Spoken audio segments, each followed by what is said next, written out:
This is my 91st video on my work with OO gauge. See part 1 of this series for my reasons for getting into OO gauge when I already had a lot invested in working in N gauge and didn't really have space available for a large, fully operational OO gauge layout.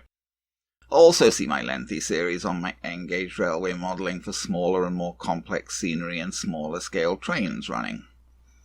This part features my initial basic testing of the electronic shuttle control units that I bought for use with the shelf layout I'm in process of setting up. I know that some shuttle control units work a bit differently. The first ones that came out required you to make breaks in one of the tracks at each end and then solder diodes across those breaks in the rails. And I believe some units that are sold still work that way. But then it occurred to people that the controller could just be made to figure out how to work things within its own electronics without the need for diodes soldered to the tracks. And that's the way most of them work now. However, another difference is that at least one commonly used type of shuttle controller calls for you to power the shuttle control unit with a separate 12-volt transformer. With that type, the speed of the shuttling train can be adjusted via a pot on the shuttle board. The one that I bought calls for connection from your regular speed controller. However, it does have the restriction that you must have the speed controller set to supply at least 8 volts for the shuttling action to work, which is actually a real restriction, as 8 volts will make many locos, especially newer ones, go pretty fast. This is the wiring diagram from the manufacturer for the shuttle controls that I bought. It calls for 6 connections. 2 for positive and negative from the speed controller, supplying at least 8 volts, and 4 connections to the tracks, 1 to a rail that is continuous from one end to the other, and 3 to 3 separate sections of the other rail, which must have breaks, leaving an isolated section at each end. This is the wiring diagram that I came up with for my shelf layout. There are 2 shuttle units connected separately to the 2 main tracks, allowing trains optionally to be shuttled on both tracks simultaneously. Each shuttle controller is also connected through a 4-pole 2-way switch, allowing for the shuttle controller to be switched out and power to be supplied to the tracks directly from the speed controller. There are also on-off switches in the feeds to the isolated end sections of the tracks, allowing those sections to be depowered manually independently of the shuttle controllers. I think I should also add on-off switches in the positive power feeds to the shuttle controllers, so that power to them can be switched off when they're not being used to control the tracks. Now, I did this diagram as part of my planning before actually receiving the shuttle controllers. The shuttle controllers arrived in the post last Wednesday, and I did just show them in a preview video then. So now I wanted to test them to verify that they did in fact work and to see how they worked exactly. To do this testing, I wanted to make up a small section of test track, since I've not even begun to build the track for my actual shelf layout yet. I needed to build a small test track with isolated sections at each end as per the shuttle instructions, and I needed to have some way to connect up the various sections of this test track. The sections labelled on the shuttle wiring diagram as A, B and D, that is the continuous rail and the end sections of the broken rail, would be easy enough to connect for testing, as I could just put crocodile clips on the ends of the rails. But the centre section of the broken rail couldn't be connected by a crocodile clip, as that would get in the way of the testing loco, so I needed to make a power feed for that section. I used my helping hand to help me solder a wire to the centre of a metal fish plate to provide the power feed for the centre C section of the broken rail. I had some crocodile clips that I'd picked up from my local surplus store. Here I've soldered one of these to a wire extension and covered the join with heat shrink tubing. And here I'm making another one just with a different colour of wire, grey rather than black.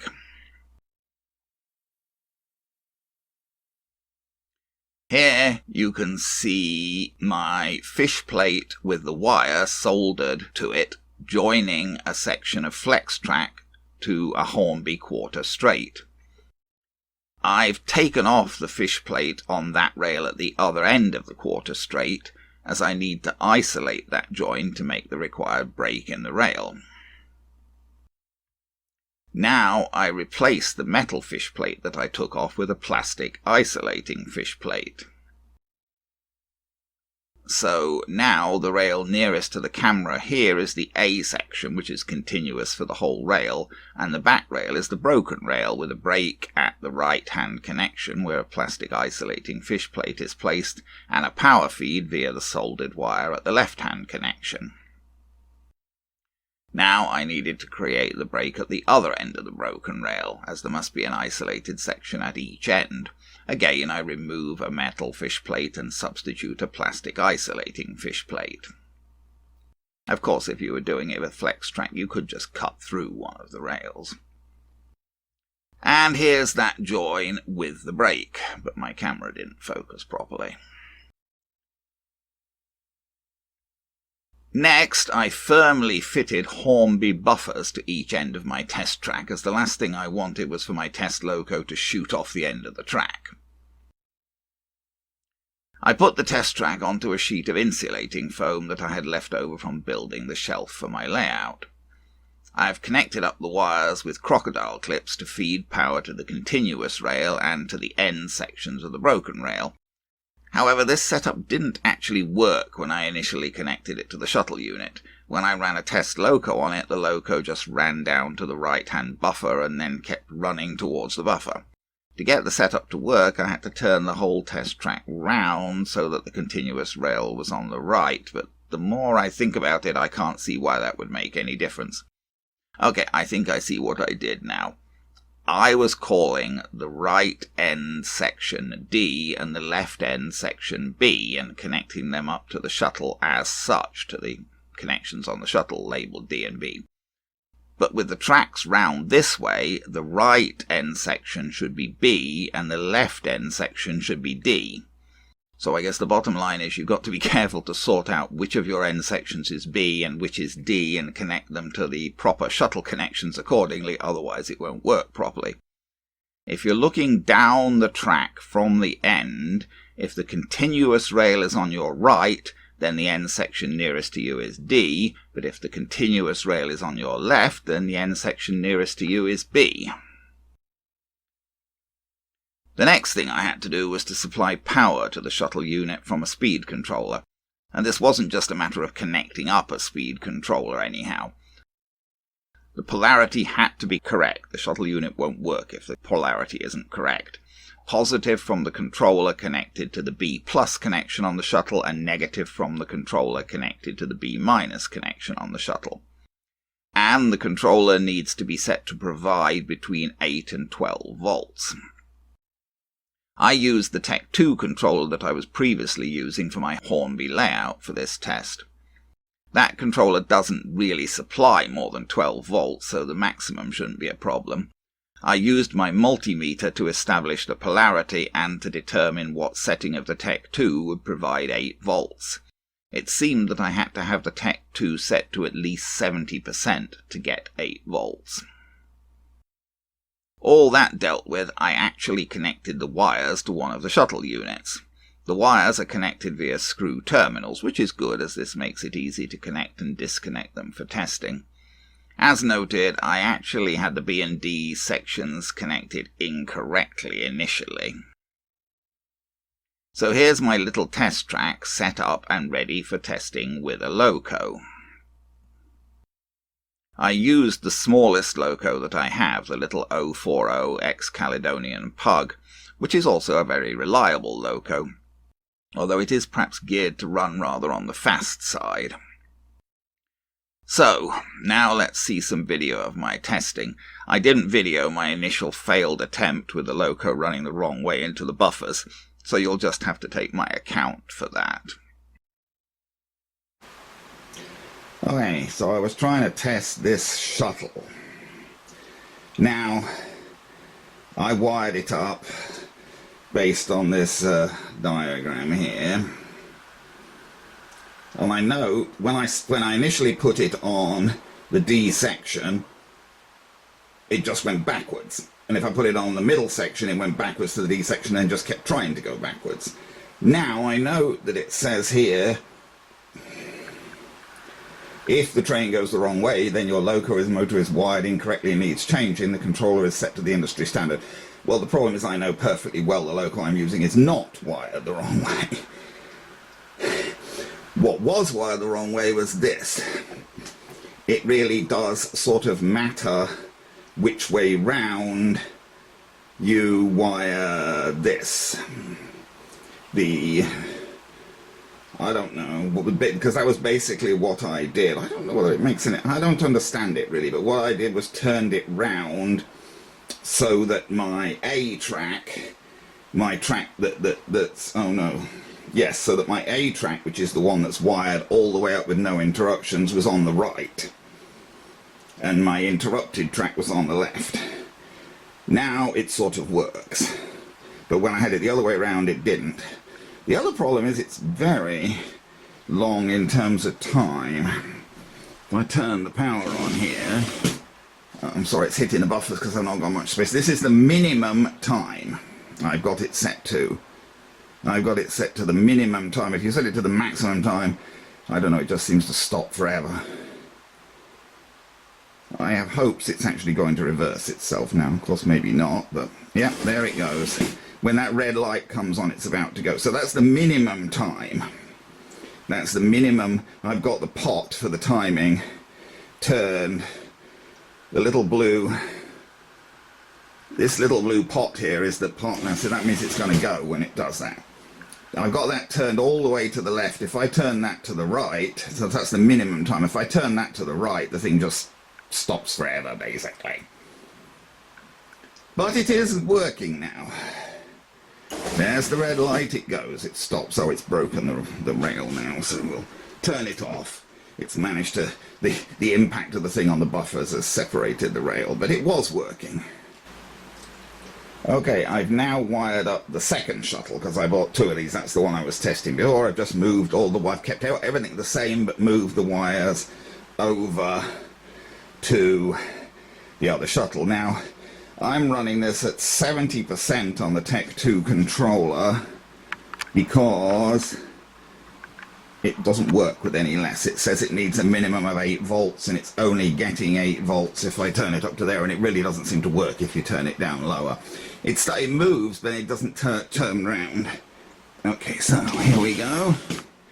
Now this one, if anything's even slower than the other. They're very slow, and again this is set to the minimum turn time.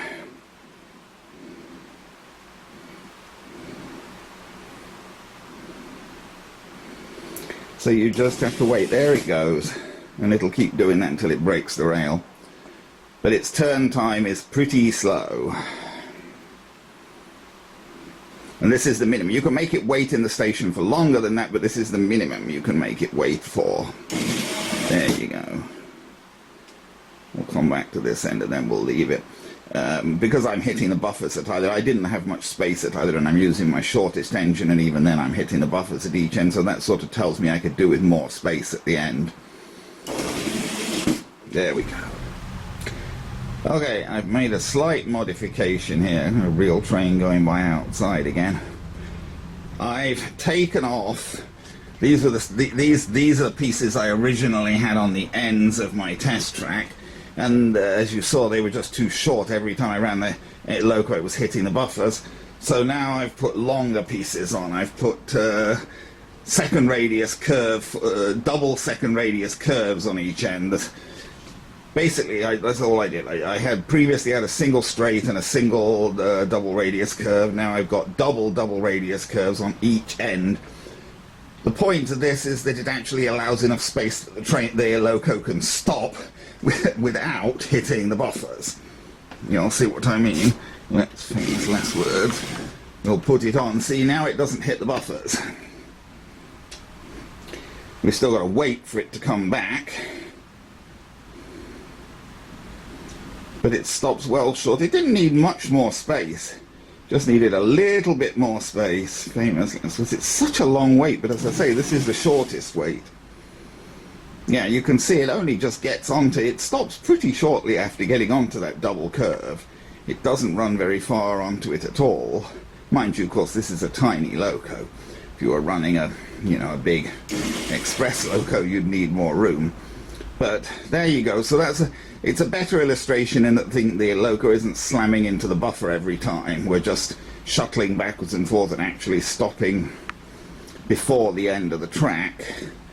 So I don't know. I'm going to have to fine-tune it to figure out how much space. See, I don't want to waste a lot of the platform on my loco, of my stations. So I don't want the loco stopping too far short of the buffers. But on the other hand, I do want it. I don't want it to hit the buffers either, and I want to be able to run reasonably large, passenger locos without them hitting the buffers, larger than this for sure. This is an 040. So I want to be able to run sort of full-size passenger locos without them hitting the buffers. So I'm going to have to sort of kind of try and calculate how much space that means I need, between the break in my tracks and the buffer, so that the train will stop.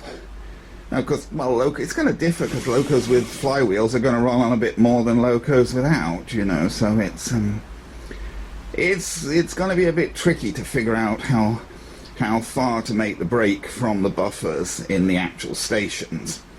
I'm a bit surprised how far back the train stops now. It's stopping a long way back. It was hitting the buffers when we had a single double curve. It was hitting the buffer, but it's barely going any further than that. Now we got the double curve. Go figure.